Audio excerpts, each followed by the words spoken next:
Hello and good evening. Good evening to all our viewers all over the world. We are so excited and I'm so happy to be with you in your homes or on your jobs, wherever you are listening to the Imagine Me TV channel. We are just delighted to be with you. I just want to say happy Sunday to everyone. I know it's Sunday evening and you just had your dinner and you're just relaxing around the table and you choose to watch Imagine Me TV. We just want to say thank you, thank you, thank you very much. And I want to give a shout out to all our viewers. Well, I can't shout out all, but we have all different countries that tune in. We have let's see, Dominica, Barbados, Guadeloupe, Italy. Let's see. I want to say Macedonia, but that's not the word I'm looking for. Barcelona, Spain, Germany, let's see, France, Guadeloupe, Canada, England. I mean, just there's at least 50 different nations that watches us and all over the United States, all over the Caribbean. And we just want to say thank you for taking the time to watch Imagine Me TV channel. Real talk, real life, real issues on that show. We bring people that has gone through, real issues in life and they have overcome. And now they get to tell their story. They get to tell their testimony, in hopes to empower and encourage someone else. So I am just really happy that you take the time to come. But do us a favor and go ahead and invite your friends. We on Facebook Live now, on YouTube Live, but this show is always also on Roku. It's we have a 24-hour channel that later on you can watch it on Imagine Me TV, and we're working on getting it live there as well. We also on, if you go to lickyourbrandlimited.com, you can view the show there.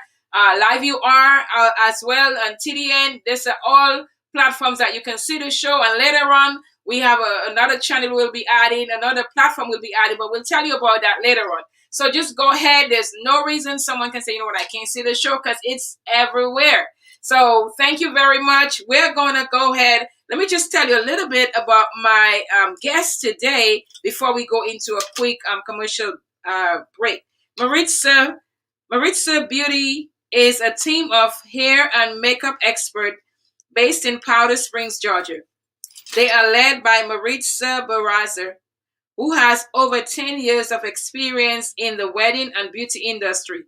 Maritza has provided her skills to local television networks in Metro Atlanta, and she was also interviewed by, I think, CNN.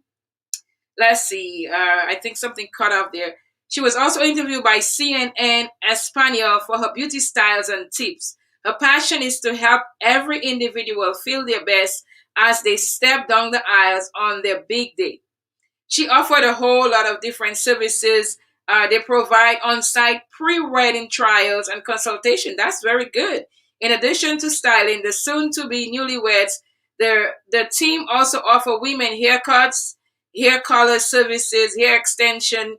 And I mean, this was just part of her bio that was on the wedding site. Now she just doesn't do just wedding alone, but she is a professional in the wedding part. She has been my makeup artist and my hairstylist, her and Franklin. Oh, I think since I moved to Atlanta in 2013, she's the one that has, I don't think anybody has really messed with my hair than she and Franklin, even with my color and cuts and stuff like that. They're the ones that have done it. My makeup for my photo shoots and stuff like that, she has done it. And so we're going to go and take a quick commercial break. We're just going to put on the ad with some, let's put on the ad that talks about, in as much as we're talking about beauty, we have an award show that is coming up. So we're just going to put on that ad really quick so you can hear more about it. When I come back, you will be seeing the fabulous, beautiful, awesome Maritza on the screen once you come back.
are back. Real life, real issues. Today, my guest is Maritza. Guys, let us welcome the beautiful, talented beauty, Maritza. Welcome, my friend. How are you today?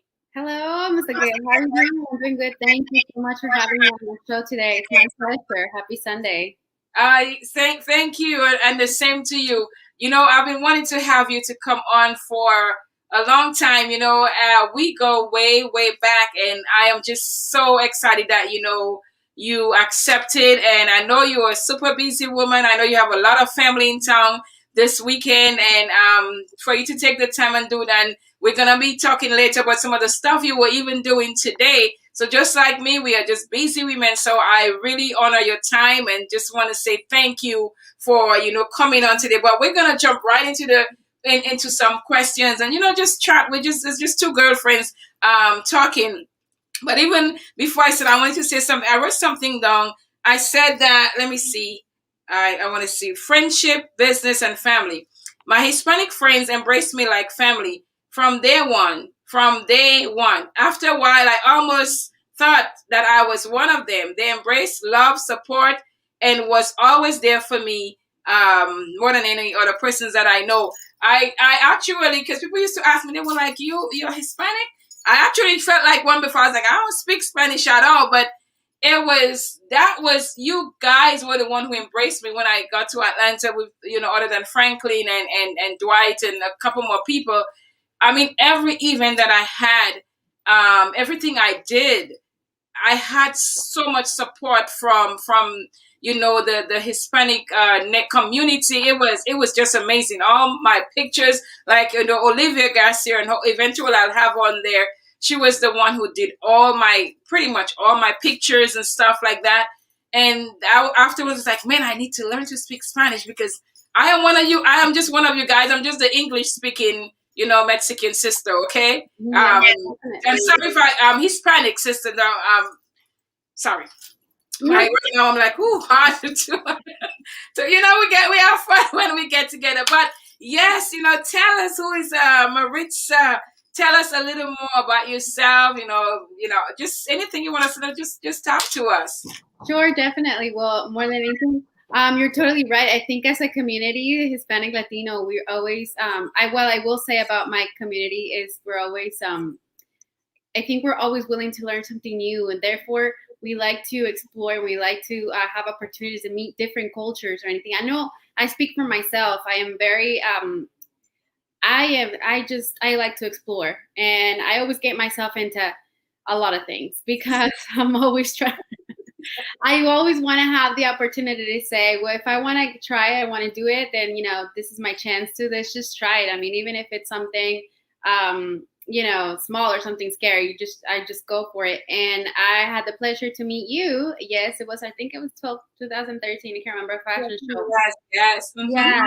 I think it was one of my first fashion shows that I did. And it was really, really exciting. Got to also meet Franklin Berry, who I fell in love with, an amazing colleague. Learned a lot from him, and he's so sweet. But yes, well, I am a makeup artist. I'm a hairstylist as well, and I do live in Powder Springs, Georgia. I do work more in the Metro Atlanta area, and I am a busy person, I guess, because I am a mom of toddlers, so that makes me busy. I think that's my main title. I'm a mom, and yeah, definitely we have so many events going on as a family. This couple weeks coming up, so I've been super busy with that. But more than anything, it's work. I love to work. I love what I do. I enjoy doing it. Therefore, it's really not work. So I do this any day, like at 7 p.m. on Sunday. Yeah. And it's true though, because I know that and now I'm all the way in Fayetteville. I don't get to come to you as often as I used to.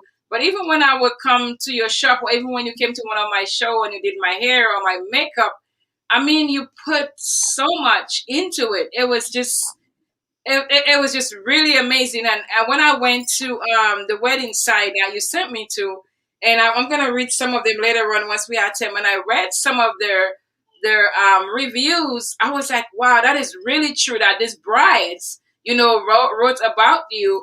Um, I would get there and I was like, wow, you took your time, you made sure everything was good, because at that time my hair, when I think Franklin used to mostly do my makeup, but after Franklin left, he left you in charge, so you were doing my hair, and we were like, man, we better not mess it up because Franklin's gonna kill the both of us. And then when I went to New York, he said she did a good job because it was very healthy, and you guys really helped me get my natural hair back, because it was from 2013 I started until up till now. I've never had a relaxer, so I commend you for the wonderful work that you do. So we know. Tell us, where are you from originally, and why did you move to the U.S.? I'm sorry, having to mute the mic. I am listening to this and enjoying the interview, but you can probably hear my little ones on the background here. They're all wondering, what is mommy doing? But yes, I am originally from a state of Tamaulipas, Mexico, which is right off the border in Texas. So about a couple of hours, I was going to say 6 hours away from Texas. Oh, wow. I originally was born. My parents and I migrated from Mexico here to the U.S. in 1998 or 99. I can't hardly remember. I was very young at that age. I was about 7 years old. And that's when we first moved here to the state of Georgia, which I since then call my home. Wow. Yeah, that's good there, because I mean, I know I left Dominica a long time ago, but I did not stay in one place. I think I've lived in so many states, I'm not even counting anymore. So, wow. So since you moved, you've been in Georgia, and that's where you stayed. Do you think you'll ever move out of Georgia? I thought about it as a makeup artist and stylist. I love fashion. Therefore, I always wanted to do more runway, and I wanted to do more television work. And I know that would require me to move from Atlanta to possibly Miami or New York, or maybe even LA. However, Atlanta is just me, and my whole family's here. Yeah. And the roots I feel are here. So therefore, I am super excited to see the whole industry of film and beauty growing so much in here that I'm like, maybe it's already grown so much that I feel I don't feel the need to. And then that's what I was about to say, because like sometimes they say you want something needs to be done, just do it. And I was hearing you saying that, and I'm like, there's a lot going on in Atlanta, and we need to. And I know we've all taken like a huge break from the fashion and stuff, because I have a lot of designs that I haven't even made, but I have not really been in that scene. We were planning Fayetteville Fashion Week, and you guys would definitely be involved, you and Franklin. September of last year, that was going to be our yearly, but then COVID hit. I'm looking into it this year, so we might still do it. But I think we have the opportunity to kind of even surpass Miami and California and all those places, because that's where I wanted to. I used to live in Miami before I was a fashion designer, and I felt like I want to either go to New York or California, and I'm like, why can't we just do it here in Georgia? So let's keep going at it. Eventually, we will get more and more here. So, how has your experience been as an immigrant with all the stuff that's been going on and all this stuff? How has your experience been personally? Well, it's when I was younger, when we first got here, it was obviously a major life change. I 7 years old is old enough to know what's going on and to see the difference of the country and the culture and everything. So it was culture shock. I do remember being homesick.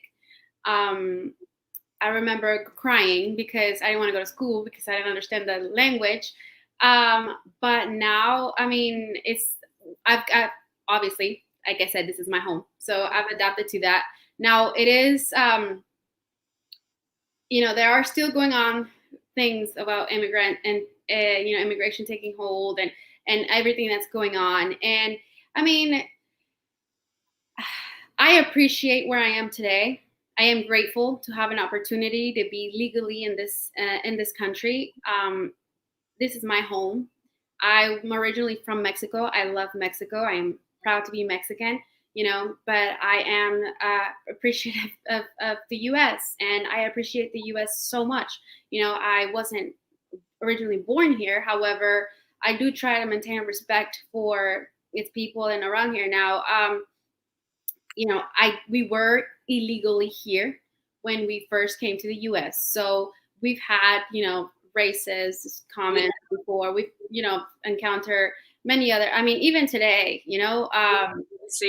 I try to do my best to better my English and to do the best I can, as to reflect the perfect citizenship of what an American would want, So therefore, they no longer talk bad about my race, but I think that it's something really impossible to change, But I can only say good things. You see, I have actually experienced something recently, which really was shocking to me, but I felt I felt much more compassion instead of hate this time around because, I've been able to relate, I guess, to some things. I don't, hate will never win.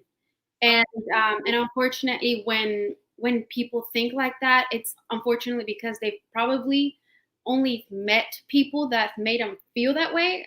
Oh wow! Yeah. I guess, and so I feel the best way to handle that situation is show a better example that we're not all like that because regardless of whatever race you are, there are good and bad people within that race.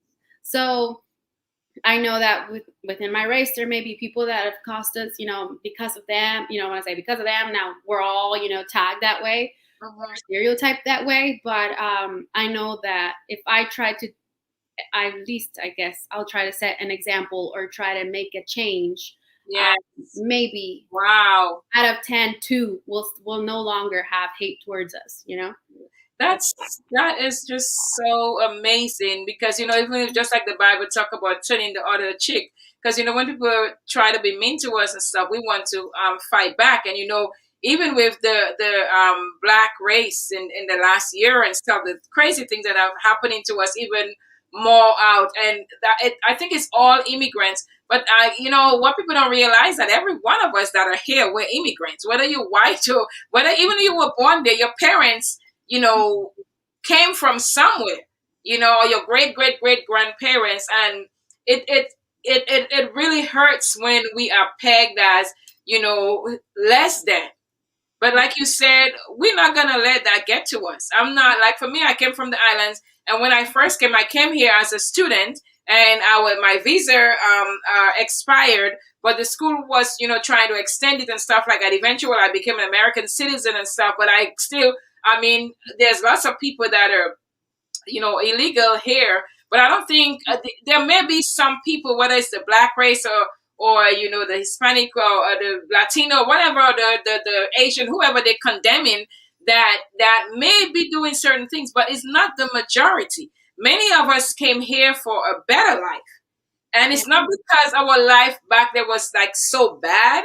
It's that there was not enough. Like for us in Dominica, where I'm from, it's small. So by the time, if there's like 50 jobs, there's like 200 people waiting for it. So if you have the chance to get a better opportunity, then you take it. And we may have a couple, I'm not even sure if we have a university. We may have colleges and stuff down there. But maybe some of the things, what I wanted to do at that time, it may not have had the school there. So the reason that some of us moved is, to get a better life. And we work hard, so... But to know that you go for this, because I experienced a lot of racism with my kids and stuff like that. And but like you said, you had to be the bigger person and embrace that person that was even being mean against you. Yeah. And sometimes they don't know. Some of them do know better, but sometimes when you step back and you turn the other cheek, and then you're able to teach them or school them, it does go a long way. They will be like, oh wow, I didn't know that. And hopefully they can, spread it around. But it really hurts when you just see all the things that are happening to us as the immigrants, and it's just, it's not called for. But those of us that can maybe handle it better, we just have to keep our heads together. We have to continue working together, and that's what for me, like when I said from the beginning when I first moved here, and my whole community was Latinos and Hispanic, and you guys just embraced me. All my fashion shows, everything that I had to do. I ate so many different types of food I'd never even heard the name of. I didn't even know what some of them were. I just like, okay, if she said it's okay, if they give it to me, I'm gonna eat it. And it was just, I did not feel like you were different from me. I did not. I honestly did not. The only thing I did not like is that I could not speak Spanish, and I'm like, somebody teach me. So that is what sister love is. That is what community is, where we embrace each other and we help each other, because you never know where you're going to reach. And your community really helped me and had a hand in me being an international fashion designer and getting my work all over the place. Even Oliver came all the way to Paris with me to do our pictures and stuff like that. So I have to say thank you to you and to your whole community for embracing me and helping me, and even not just embracing but purchasing my products, coming to my shows when other people wouldn't, come and supporting me, making donations and stuff like that. So, but let's keep on going. Well, you said I was going to ask what was life like in your country, but you left there very young, so you don't remember much about it, right? I mean, all I can remember was joy. I mean, I didn't understand back then, what my parents were going through, the need that we had in order to move, many miles away from home. Yeah. But I was a little girl, of course. My whole family was there. My uncles, my grandma, Wow. and my friends. And but I do appreciate my parents. Every time for their sacrifice for that big move, because I know they were young parents and it must have been really hard. I do not picture myself doing that with my children. I mean, my husband offered me to move to Texas for, he got called in his job over there, and I freaked out. And Texas was a couple states away. But definitely, I mean, till this day, I do appreciate my parents for their sacrifices, for their effort. They moved at the perfect time. Unfortunately, despite my state in Mexico being one of the most beautiful states, it's also one of the most dangerous states. And it happened within a couple years after we moved away. So I probably wouldn't have had the chance, like you said, that I have today here. There's school and everything, but unfortunately the opportunities that I have today, or what I am, the little bit that I am today, I probably wouldn't have been over there. So definitely I appreciate that big move. I didn't understand it back then, as like I said, I was young, but I definitely do appreciate my parents making that big move. And so even with all and with a lot of times we see the news and stuff, and what is it? And I don't really know a lot of all this, different countries and the dangers and stuff like that, but I see the news of a lot of people trying to come to the US. Can you explain to me a little, maybe for someone to understand, why are they trying to come to the US? Because I think some people may have misconstrued idea. So just explain to us. I guess every country obviously has their own struggles. I know the biggest, or the big problem here, on the majority of them, is corruption. Unfortunately, the government, I want to say it's the government, because I think if the government was more structured, or better structured, or it gave more opportunity for the people to speak, or to actually want to do something for the people, then you're actually pushing them out. So you see, these are people that are lacking important needs, basic needs, like food and water, so it's not there. My parents had to do for us. These people are doing it desperately, like it's life and death. So that's why you see a lot of family. That's why you see a lot of children. They're desperately trying to get across the border because they know they are at risk. It's either a life and death decision. Oh wow! Yeah. One, I want to say, this wise woman once told me. She said, she is a U.S. Citizen, and she said, "Honey, you don't need a visa to come to the U.S. You just need God's visa, and he gave it to you. That's what you were willing. That's what you had the will and the power to cross that border. Because for God, there are no borders. We're all His children, and He's going to allow that to happen. Now, I know this is going to go against, U.S. regulation and everything, but honestly, I see it that way. I see all these children, I see these family, and it breaks my heart. It truly does.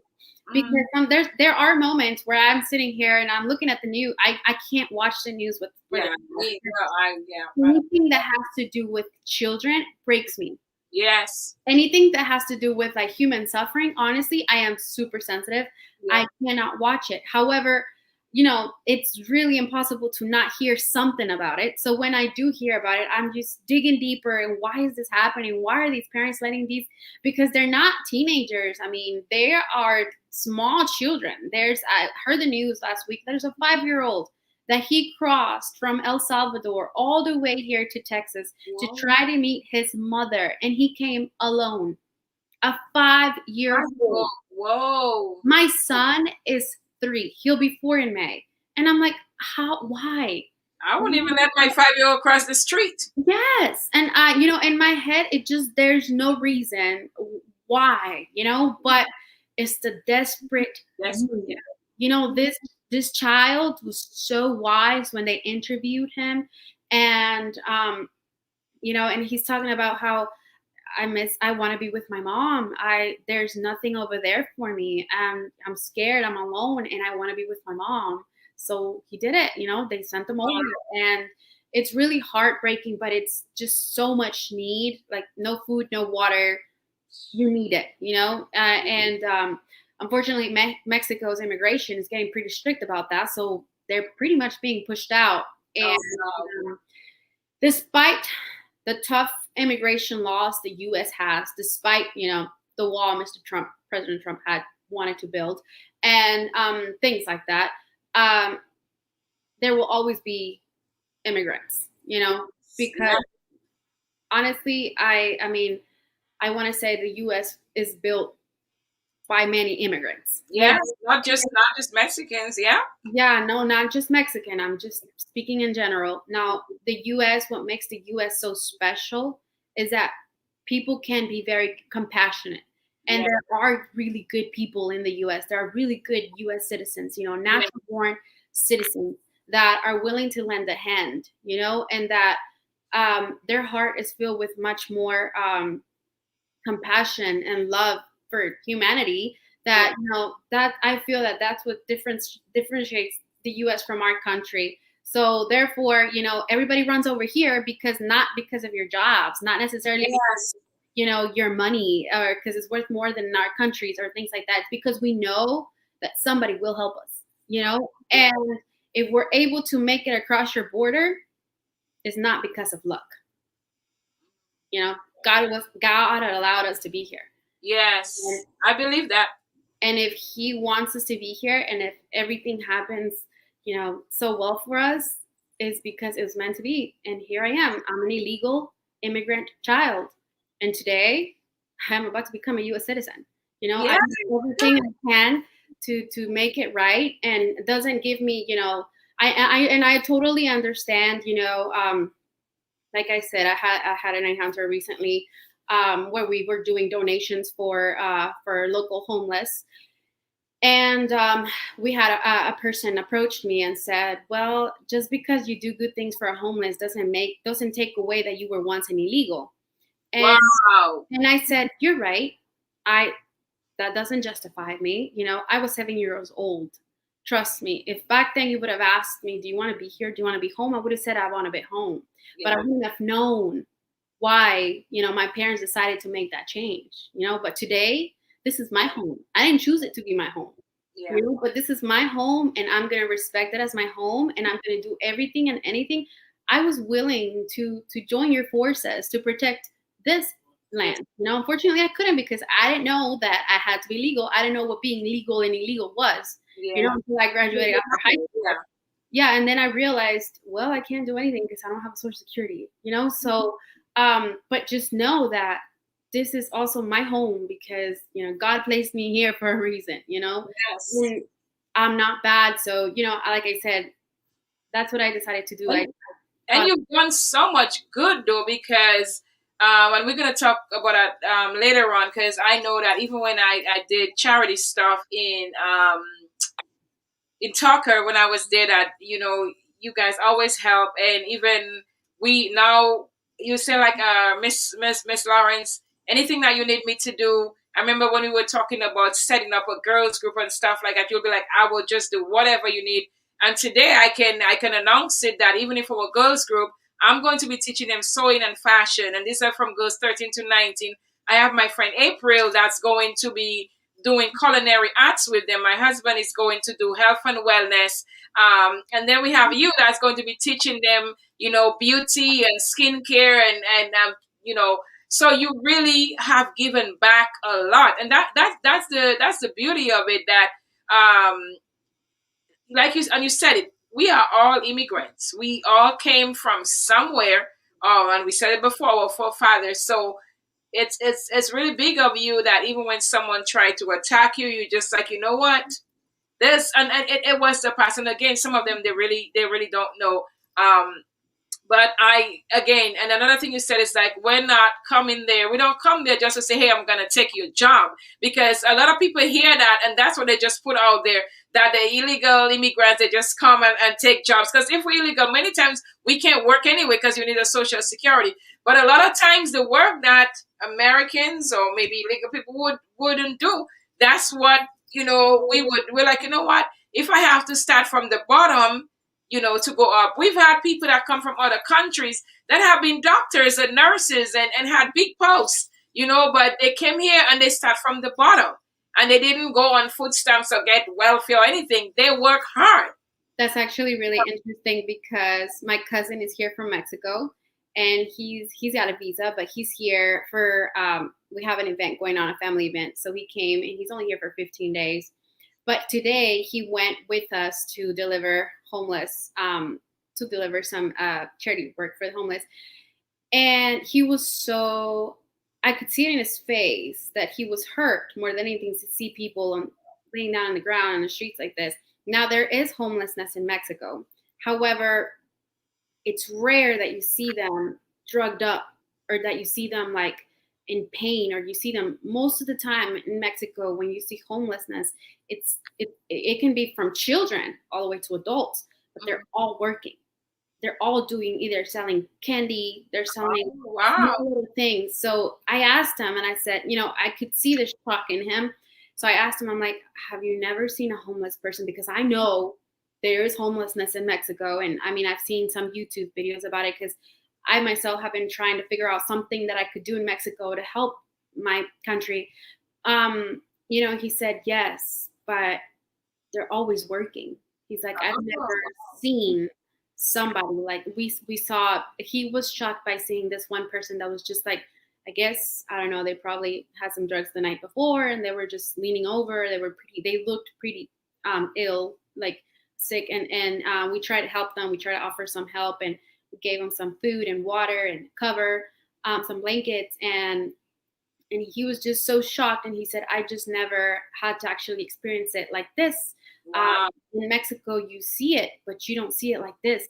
There's people out in the streets, but they're working, he's like. And so that made me think, maybe, yeah, there is that assumption that, we come and we try to steal your jobs. All we know how to do is work. Because in Mexico, if you don't work, you don't have money to support your children, to support your family, so you don't even have a home. I mean, sometimes you'll have a home and the homes are built out of mud and regular brick or I don't even know what's called. It's more, I don't even know what it is. And it's just there. And you have to be able, I mean, people in Mexico only get paid $50. He's talking about between $50 to $100 a week. And that's an okay, well-paid job. Of course, you got the city where you have many more opportunities. You have the people that went to schools, and because maybe they had, you will be in a really good position if you have like contacts or people that can put you into those places. But if you don't have that, you're stuck on a ladder, where corruption leads, and you have to be corrupt in a way in order to make it. So now this is not everywhere in Mexico, but the majority of it is. Therefore, it makes it so hard for everyone to have something there. Now we haven't even mentioned the mafias and everything that's over there that, takes part of your cut. That's apart from the taxes that you got to give to the government. So From $50. Woo. $50 to $100 a week. What and you gotta pay taxes on top of that. Wow. See, and that's what, people to protect you so they don't mess with you. So it's just, and that's what people don't realize. And it's just humanity that when someone tries to come to the U.S., it's really, and I just pray that they understand it, that we keep saying it, that they hear it. It's survival, So, and you can't just point a finger at every person and say, "Well, they're a murderer and they're a drug dealer," and this, because you never know. There are people that are secretly living lives that are worse than what they're accusing immigrants about. We see it explode all the time. So I just pray that even America will get it, and know that whether you are Hispanic, Latino, you are African American, or you're African, or you come from the Caribbean islands, or you come from an Asian country, the thing that we have to know is that we are human. We are all God's children. This is our Father's world.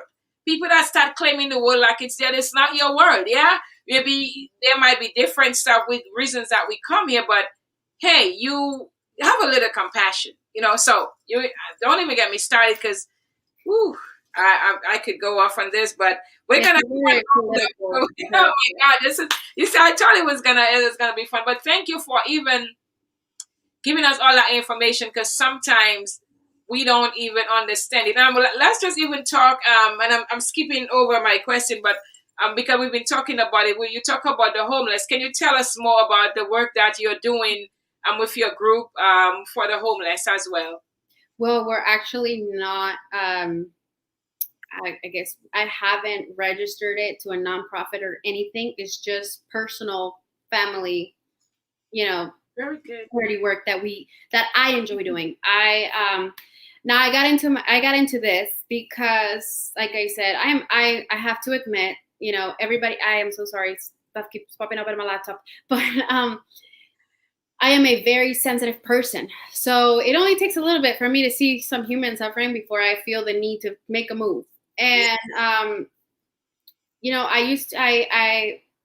a while back we did a Latina beauty boot camp that focused on teaching basic makeup skills and skincare to women that've been sexually harassed or anything to do with that. It's women and children or that have been battered. So I learned so much from there about the need within our area.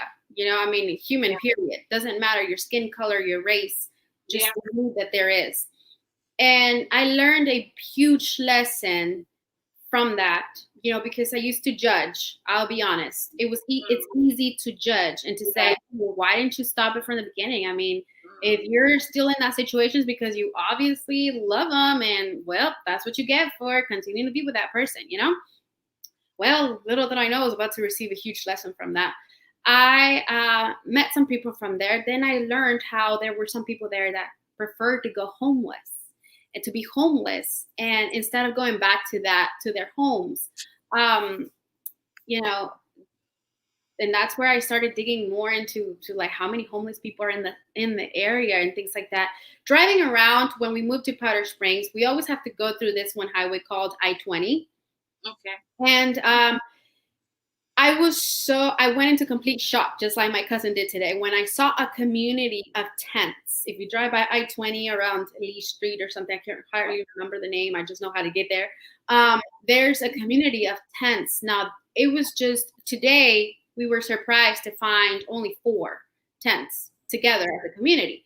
But little further down the road, there was a lot more. But before, it's just a community that was growing so much. It was just getting huge by the weekend. It was just immense. And so, especially during COVID, that area grew. It's like before COVID, I drove by and it was about 5 tents. Then right after COVID, and then all of a sudden it was just, it was like a community. It was just like possibly have an HOA. That's how intense and exaggerated the place was. Wow. So it really hit me when I saw that, and I, I was like, why? I just started digging deeper into why are people homeless? Why does homelessness happen? It just doesn't make sense to me. Mm-hmm. You know, I'm like, people can work. People, they have these. The first thing that came to my mind was these people are U.S. citizens. There's no way that an illegal, immigrant can come here and make money and things like that and make a small living or effort. And you guys are U.S. citizens. That wouldn't fit in my head. But then again, here comes my other lesson. I learned something big, or at least this is my philosophy of why homelessness was happening. From digging so deep in my research, I understood something big, and I feel maybe if the world would understand it, maybe homelessness wouldn't be so big. You see, I gave people homeless money, and it would only satisfy their addictions if they had any. Some would be very grateful. Others rejected my money. So I understood something really big. Money is not the issue. You see, a person that is homeless doesn't lack money. They lack love.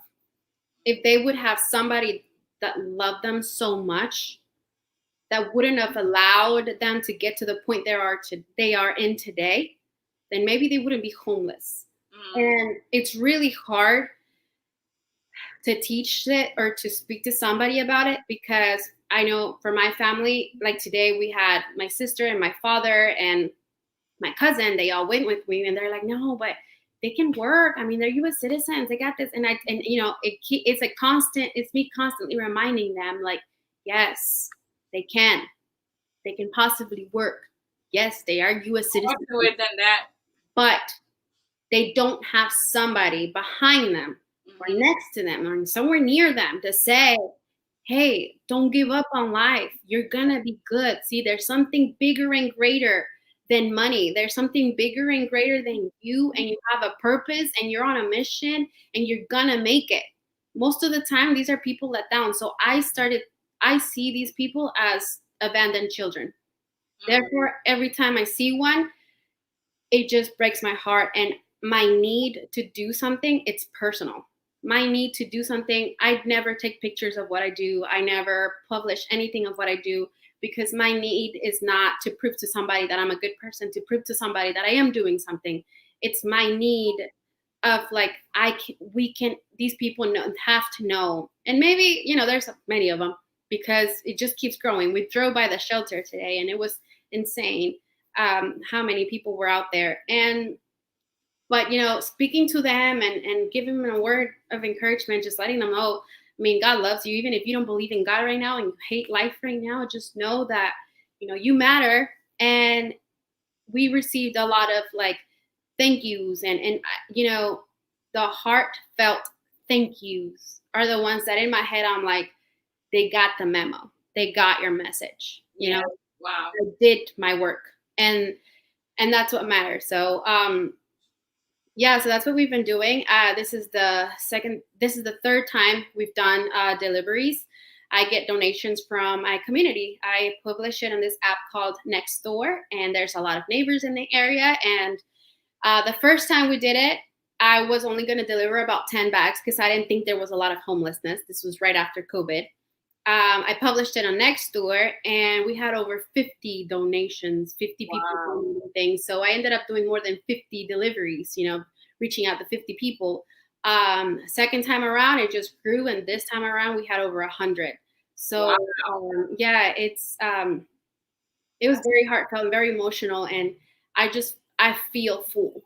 I feel very full. But like I said, it's a personal thing. It's and that's what I see. One of the people that we work with, I was like, okay, that could be my child, that could have been me, that could have been my neighbor, because you see people that it's not just about I don't have money. Like you said, it's so much more.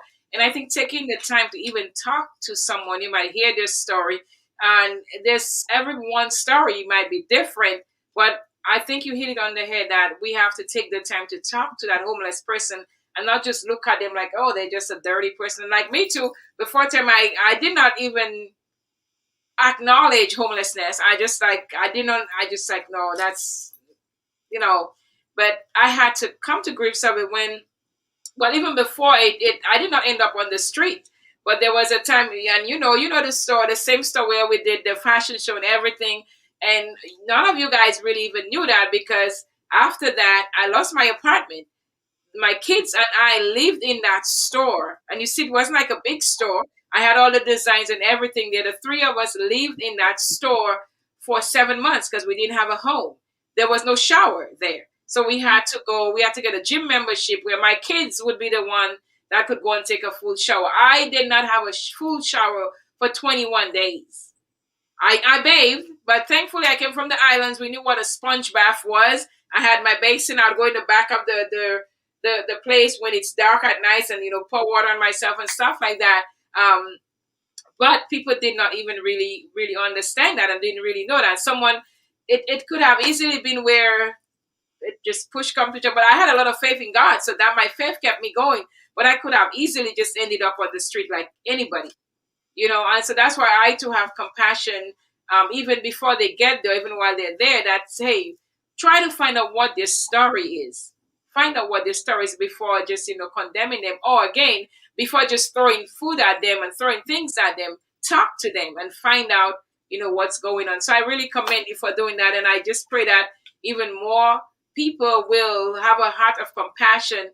It's not about let's give them blankets and let's give them things. It's about how can we love them? How can we make them know that you are loved? You can overcome this, whatever it is. It's not even just about being homeless. It is something deeper than that. And that's what we have to try to reach.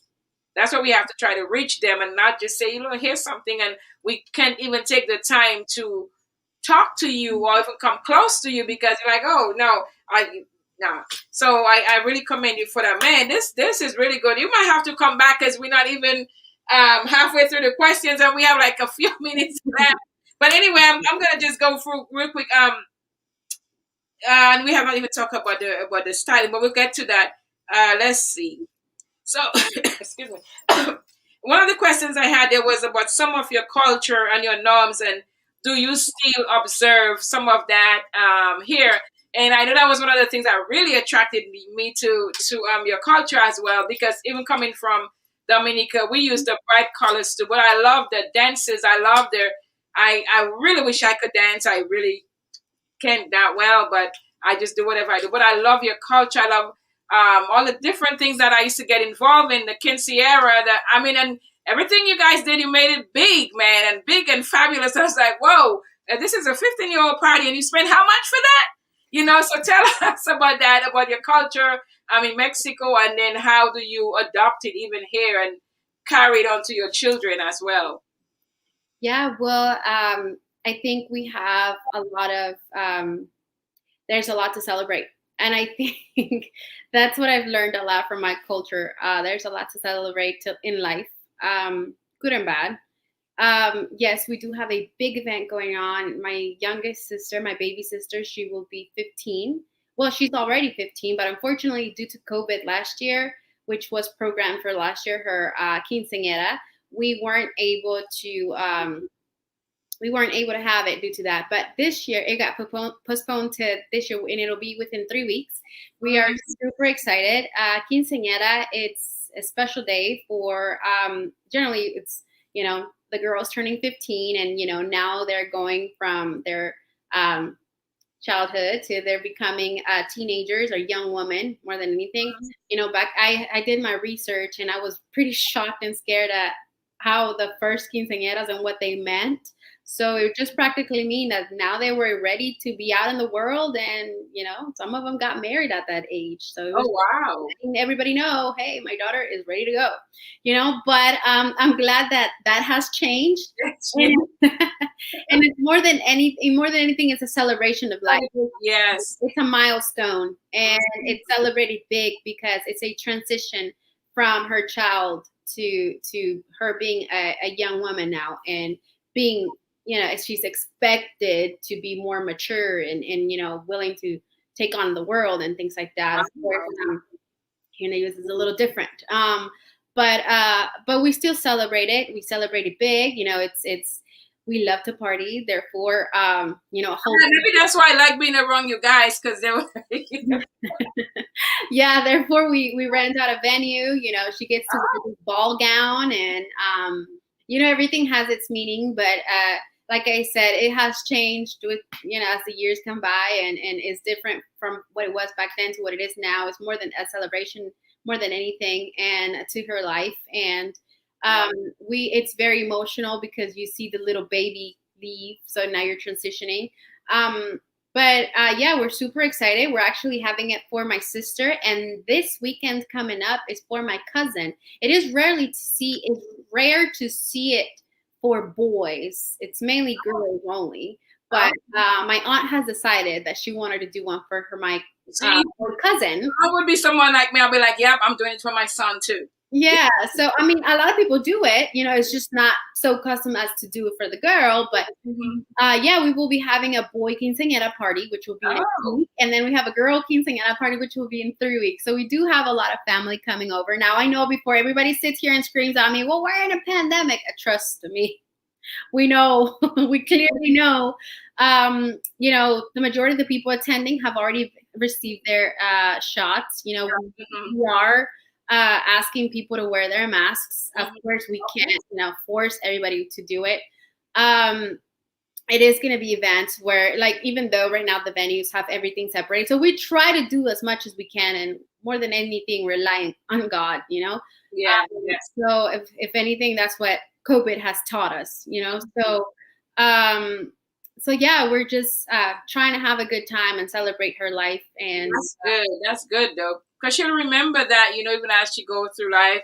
And I think something that you said, I really like. You said a lot to celebrate in life, and so many times people go through life and they feel like I have to get a big win, to celebrate. But I is one thing I like of your culture too, because sometimes I remember there was the one other guy. I'm not even going to mention his name because that's a whole other character, but you know who I'm talking about. But we would just go down to the restaurant, and it was like a whole celebration, just getting some dinner.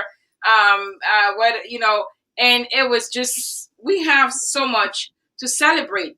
And I think if we can focus on that, say, you know what, yeah, COVID and life and stuff, and it don't always have to be a huge party, but then we can still celebrate. So that really, stood out to me. And I know even I got COVID, and some people are afraid to say they get COVID, but I got COVID and I got the shots as well. Actually, this week we're going for our second shot, and we still, we do the precaution. We wear the mask, we sanitize and stuff like that, because we just want to follow the rules, but we want to protect people. We want people to protect us as well. So, but life did come to a standstill. But now, with precaution, with caution, we're launching out and starting to live like my shop. I reopened, and even if the girls' classes, we're going to be teaching it at the center. So, again, with the precaution and stuff like that. So we want to encourage people to celebrate life and whatever, especially family. And that's what I love, even about your culture too. And a lot of the islands have that culture to where the families are really close and we look out for each other. We support each other. Yeah, we fight each other sometimes too, but we may have troubles and stuff. But when we come together, we come together and we encourage and empower each other. But so let's just run real quick. I'm gonna have to bring you back on, but let's just talk really about what you do though, because we're just gonna maybe talk more on as a hairstylist and makeup artist. You work with a lot of brides. Can you tell us what that's like working with? And I know that must be a strenuous job, because I know when I was getting married, the first time when I got married, it was not that much drama. I don't even remember who did my hair and my makeup. That was not important. This years ago, I honestly don't. But in the last few years, and especially being a designer, I actually had my stylists. They both flew from the United States to come all the way to Paris to do my hair and makeup. And I was like, okay, it was really stressful. But for you to be doing it like over and over again for different brides, my goodness. Because just me alone, Tell us about that. Well, my life as a professional has changed a little bit after COVID. I was teaching a lot before COVID. I was doing a lot of workshops for makeup and hair and updos and things like that, which I truly enjoyed. I was teaching quite a lot, and after COVID, all of a sudden, just that had to shut down completely. So after COVID, now that all of the events are picking up, it's a rare season to have quinceañeras and brides together. Usually it's just one season of bride and then one season of quinceañera, but now they're packed on together because all of the events that didn't happen last year are now happening. So you're trying to become a makeup artist and a hairstylist, this is the perfect time to do it. But to get a little taste of it. Don't give me any ideas. Had these listeners, I don't give any ideas. Yeah, so no, this is the perfect time. And if you're listening, you want to, this is the perfect time. So so I am doing a lot of events right now. I am taking care of a lot of brides, and April alone has been a very, very busy, I think one of the busiest months I've had in a while. Wow. It's Fridays, Saturdays, and Sundays with brides and workshops. So I'm actually going to take a step back from workshops. I will not be teaching for a little bit. There will be a cosmetology school opening up pretty soon in Tucker, Georgia, with my other colleagues, Jacqueline Rendon, which is the instructor, right, where we were teaching, and Ricky Gonzalez, Manuel Lopez, you guys, they will all be continue teaching. I will take a step back because I'm actually focusing on working at, as a mom, your routine changes constantly, and you actually your goals, or my goals, have been changing crazy. I don't know if it's my age because I just turned 30 or what it is, but now all of a sudden my time matters. So therefore, I'm doing something that I try to do as much as I of what I enjoy, and I enjoy anything with color. I love hair color. I love hairstyling. I enjoy makeup. I enjoy hair. So I started giving, and I had paused that because of teaching. Now I was getting a chance to do it while I was teaching,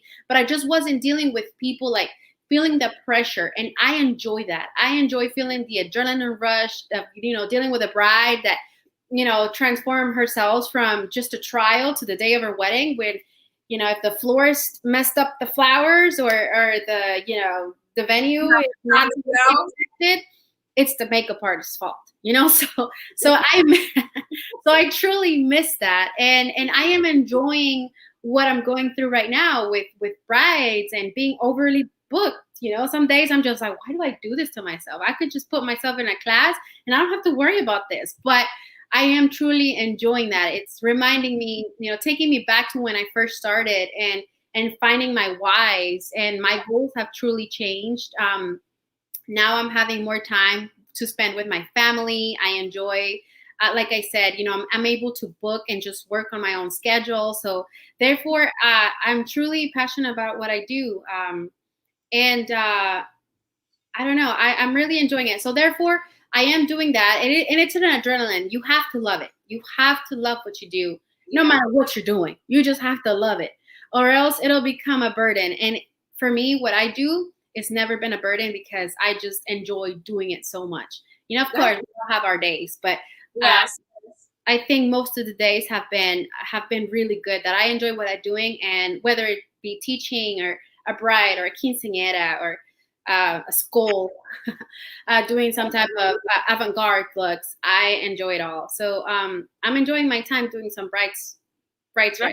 Good, very good. And I think knowing you since 2013, that everything that you've done it with such excellence. And even you were my stylist for all these years. Like I said, no one else did my makeup, no one else touched my hair. If I had a show or whatever, didn't, and you and Franklin, it didn't matter where he was, he would come to my house. It was just amazing. And then I went and I look at some of the reviews that even the bride one said, I've been going to get my hair done with Maritza for over 10 years now, and love how patient and caring, that's really true, caring she is with the person indecisiveness. Like, the person don't know what they want to do. And you really have that patience. She got the best advice and tips on how to keep my hair healthy and shiny for my day-to-day life. Another person said, best experience ever. I extremely recommend Maritza for hair and makeup. She's an amazing MUA and can style hair for any occasion and any type of hair too. Anywhere from prom, Kinsley's wedding to just looking for a new change in your life. Another one says she's great at coloring and fixing hair and always leaves me feeling beautiful. Amazing, thoughtful, reliable, and talented. She's caring, thoughtful, reliable, funny, and talented. I felt so confident and special. Maritza is amazing. Every bride deserves someone like her. Very rewarding. Always surprise me with her amazing work. And I can vouch for all of this too, because I think I'm not the you were the first one. You remember when when we were doing the photo shoot, you put the strips in the color. At first I was like, I'm not sure, but my daughter was like, Mom, yeah, go ahead and put some color. And then you just like, you said, like, Mrs. Ligia, you would like it. There's no worry. And I was like, oh my God, I'm gonna have brown or whatever the color was in my hair. And I was like, oh God. But when you were done, it was amazing. And even I just thank God for you too, because even sometimes when I come to you, I'll be stressed out and frustrated. I'll be complaining to me, and you would always like calm me down. Because there's people always see one side. They see like, oh, you're the strong person, you have no problems and stuff. But I think our hairstylists and our makeup artists get all our most of it. They say usually it's the bar, but I think it's the hairdresser that because I don't go to the bar. So, but you've always been so patient. And the blessing about it was nothing to do with money. I remember it's like, you know what? And I want to encourage someone out there that when you find someone that is just starting, that's coming up, take a chance on them. Don't wait till that person is popular. Don't wait till they say, you know what, this person, they are a celebrity, they have money, they're this, so we're gonna help them, we're gonna support them. I remember, and then that's the one thing you and Oliver had always told me, that I remember when you guys came to the store, even if I had other artists that were willing to do the work, you guys did not have the experience, because Olivia was like, I never shoot no photographer, no fashion stuff. And you're like, I never did no fashion makeup and stuff. But I just like, I just took the chance on you guys. Little did I know that later on that Olivia would be the one doing all my pictures, and I mean, like, and then you would do my hair, and it's like, Mrs. Legge, I'm just doing this because I want the experience and whatever. I'm like, let me just pay you. I'm glad sometimes I didn't have all that money to pay, because your work is worth what you were doing to my hair and the time you spent on it. I was like, this is hundreds of dollars. But you did it with a smile, and you did the best work. You didn't say, well, you know what, I'm going to give you a $50 work because you only got $50.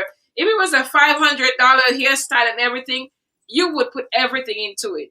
So that is what really encourages me. And whenever I had something, I'm like, you know what, I'm going to go back and look for them. Because when I couldn't do it, they are the ones that took me, and they're the ones that supported me. They are the ones that helped me. So sometimes we look at the people that can't do much, and we just kind of pass them by.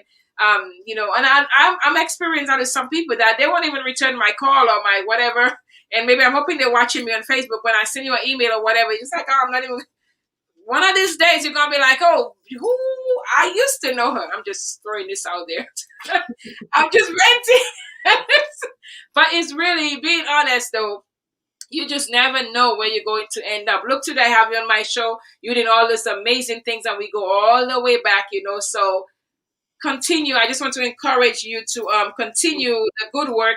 And even as we get closing, I want you to just close out for us and say, even as a wife and a mother, and you told us some about it. You are a full-time mom, your wife, you have the two toddlers, your husband, your full-time business, the homeless. How do you do it? To talk to someone that just feel like, you know what, I can't do this, because I think a lot of times we look at the mass amount of work, if we count it, and we're like, you know what, I can't do this, and we give up on our dreams. But it is possible, like Les Brown always said, it's possible. So someone that may be listening, and I mean, the one thing I always thought that you were older. I remember one year when you told me you were 24, I'm like, yo, what? I really, because you really was so mature. And you under 30. So someone out there that might be starting, or just give a word of encouragement, of empowerment, something to them before we close out. Definitely. Well, I mean, I think life will teach you a big lesson. Just let it be. It is easy to get discouraged, but if you just focus on what's not going right, you're going the wrong way. If you're just focused on doing it just to do it, you're not gonna get very far. So do what you love. Do what's calling you. What's in here. Now, I am a mom, and I prayed to be a mom. Therefore, I've given it, my priority to be a mom.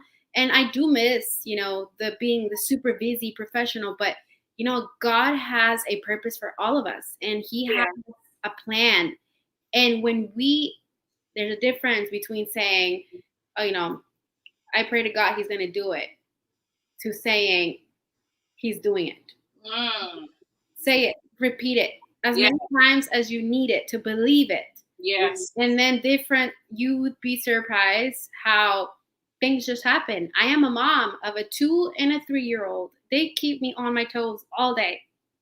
Being a home stay-at-home mom. I mean, I clean my home. I am seriously considering on hiring somebody to clean my house, but because it's getting too, I'm like, little things like that. I'm just like, I can possibly put it in the work things, but I'm like, I could clean it on Mondays and make everything else work. But you know what is more than anything is just stop worrying about, what is not working out. It's very good. Continue doing what you want to do. Put your all into it. I promise you, God sees all of your sacrifices. He's seen mine. And I know I have many more to go.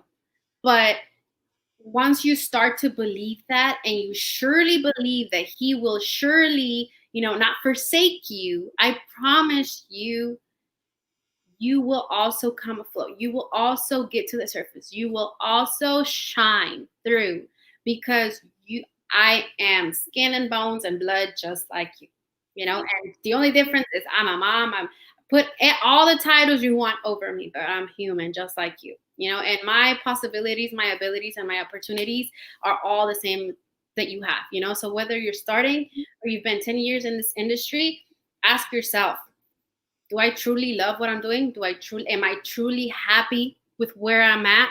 And if you hesitate, then maybe you need to go back and really figure out what it is that you want, or who you truly are. Like I said, your goals will constantly change because of life.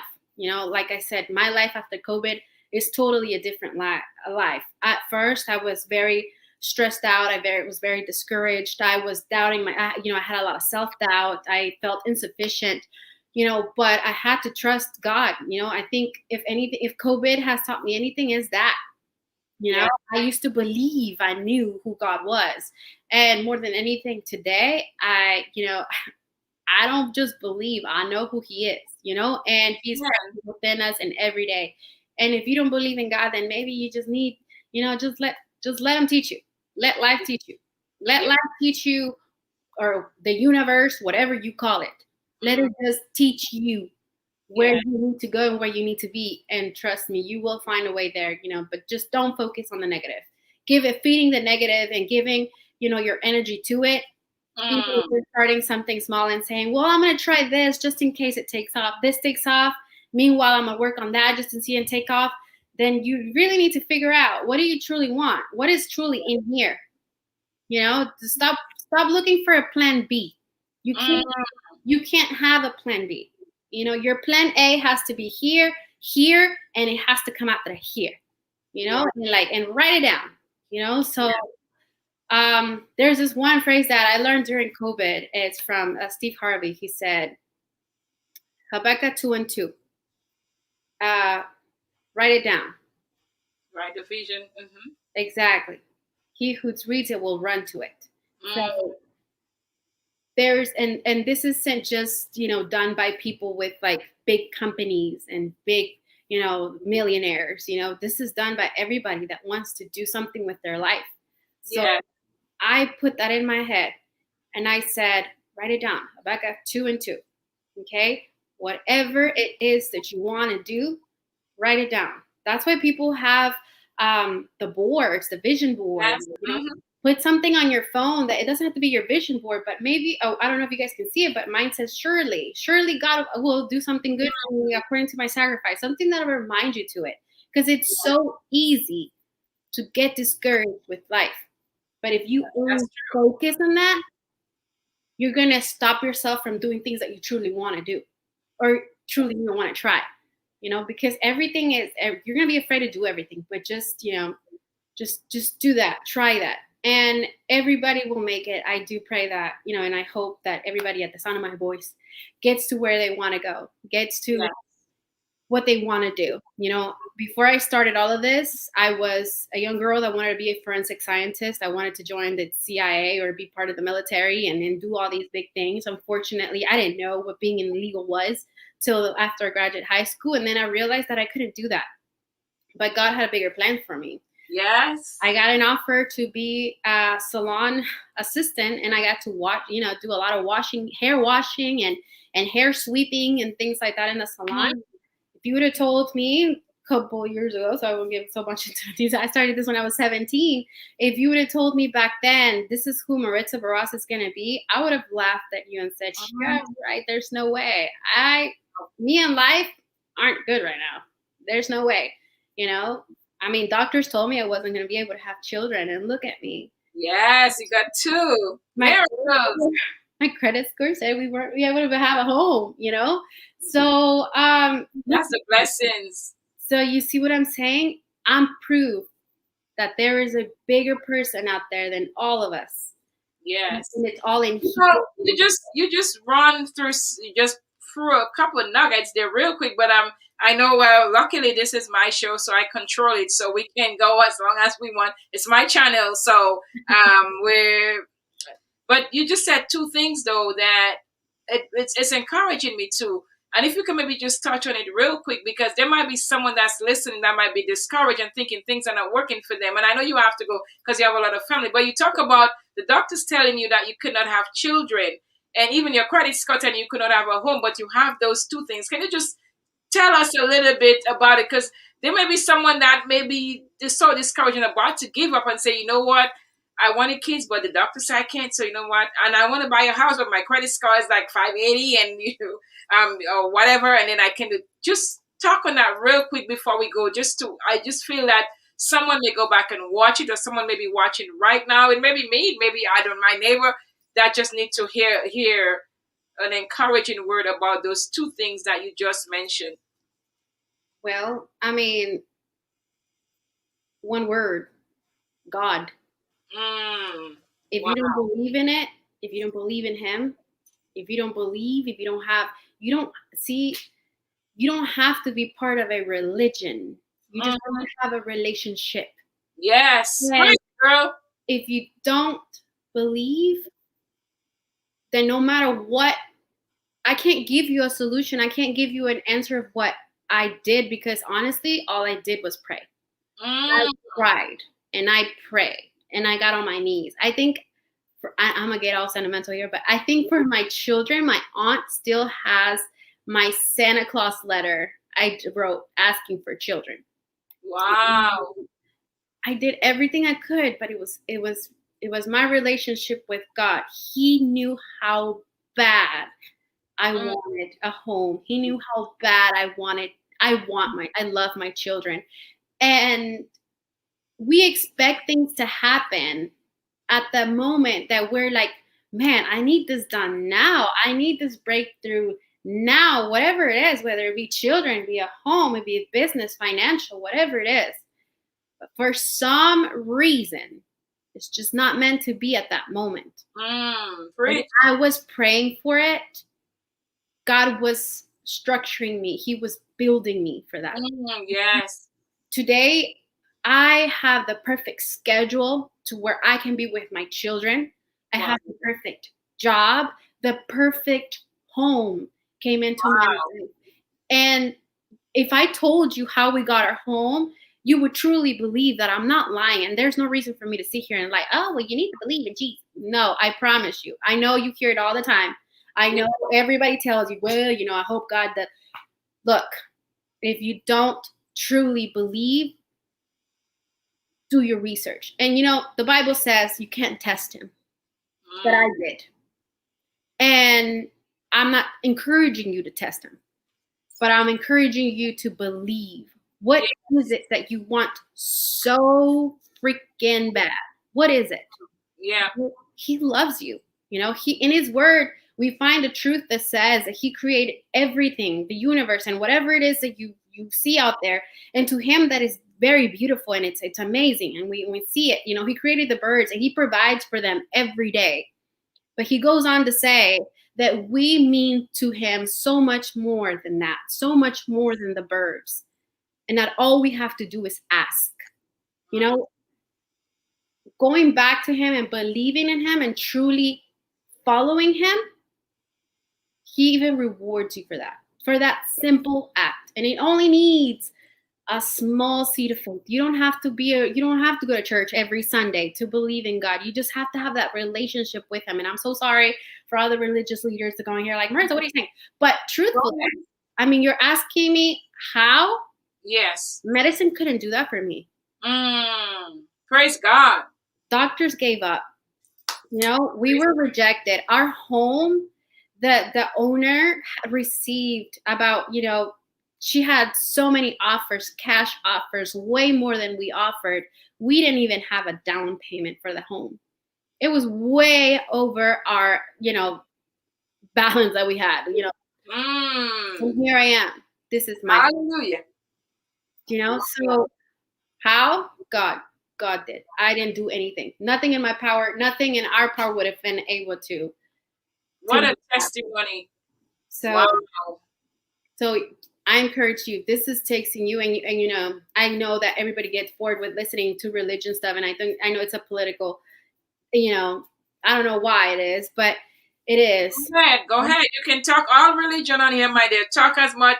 But there is no coincidence, and if it's one person and you're the one person that is still here needing to listen to that, then maybe this is your call as it was for me. And I share that with you.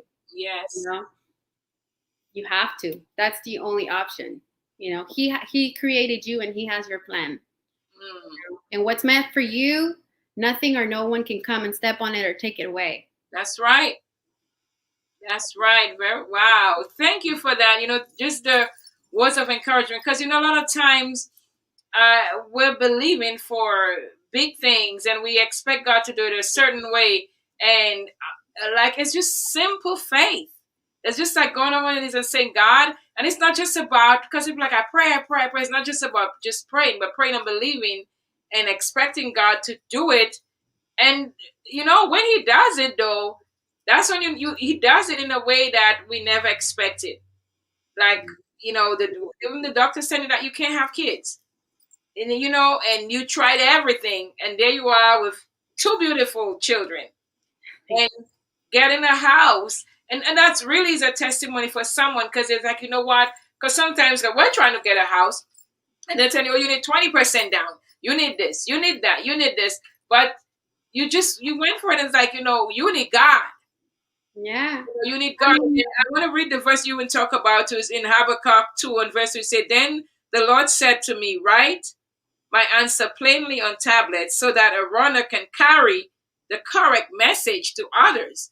So you see, even as we're writing our message, even as now we're putting our message out there, it says so the runner takes it. So even when you put the word out there, text it and carry it, to the right person. That's what we're praying to God, that someone on here might hear that someone needs a house and they hear the story. It's like, what? Hey, I got a house. You have bad credit. That's okay. I'll work with you. Someone may be believing for a child and just give up. I have another friend, the same thing too. Doctor said she couldn't have kids. She tried for 8 years. Now she has 3 children.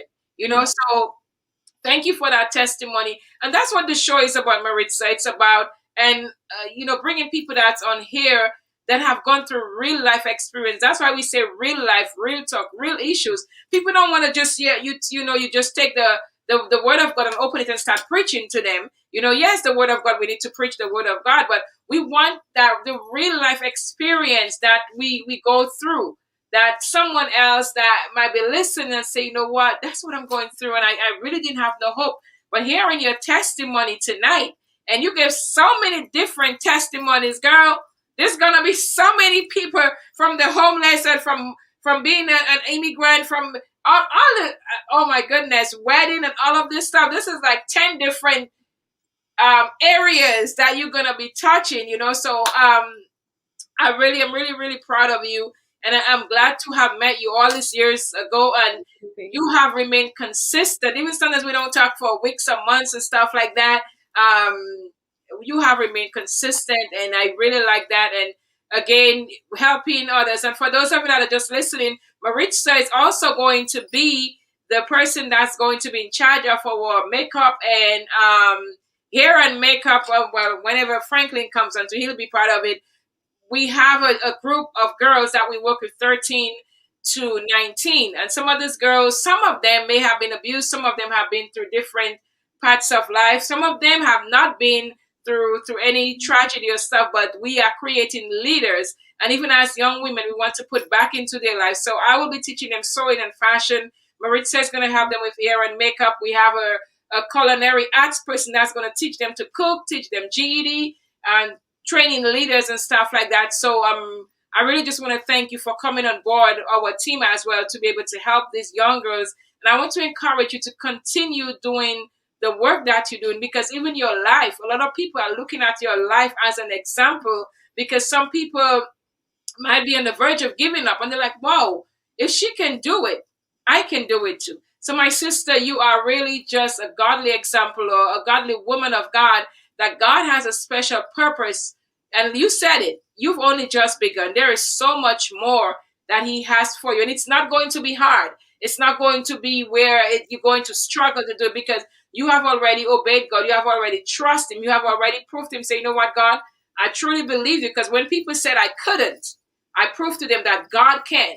So the best for you is yet to come. So I just want to continue to encourage you and to continue, doing what you're doing. And I know that we'll have you back on the show, because when we do the stuff with the girl, we'll be talking about it.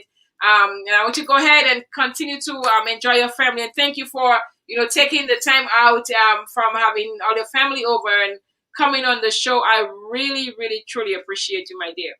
No, thank you for having me. It's been a pleasure. Enjoyed the night. And thank you for all your audience that joined in today. I did see some comments in Spanish saying hello. So to all of them. And I can see that too. Hola is hello, right? Yeah. But yeah, no, thank you, Ms. Laguerre and Ms. Lawrence, for always simply amazing. Oh, Mr. Lawrence. Yeah, no, thank you for the support. Thank you for always believing in me and for giving me the opportunity. And it's always a pleasure to support each other, and yes, count on me for that. Yes, and I know what I did for you. Now you're doing it for other people, and that's what we're supposed to do. The Bible says it: iron sharpens iron. So when you take someone under the wing, you give them a chance. Now you are this celebrity stylist and hair and makeup and all this stuff. Now you're giving back to other young people, and that's what it is about. So I just want to say thank you, and God bless you, and thank you for joining the Imagine Me TV show. Thank you. Thank you all. Yes, and so everyone that's listening, I was just speaking to Miss Maritza. She is a professional celebrity hairstylist, makeup artist. She's also a humanitarian. She works with the homeless. She teaches young girls, and there's so much that she's doing. She's one of the young women that will be helping us with our girls group. And so go back, if you just joined in, go back and watch it, because there's a lot of nuggets that she's shared, a lot of testimonies. And we just want to thank you. Thank you again for taking your Sunday and joining us. God bless you. Have a fabulous week. This is Imagine Me TV.